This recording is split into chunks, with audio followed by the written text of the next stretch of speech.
En el corazón de Panamá surge una iniciativa para mejorar la conexión entre la naturaleza y los que dependen de ella, uniendo dos grandes bosques, la Amistad y Darién.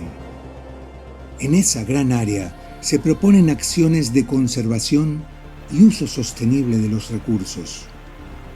Un puente que une a las personas, paisajes y naturaleza.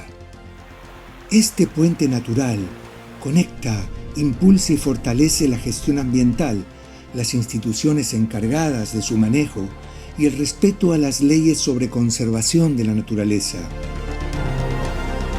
La naturaleza conectada beneficia a la biodiversidad y a sus ecosistemas, a la productividad, pero sobre todo a nuestra gente.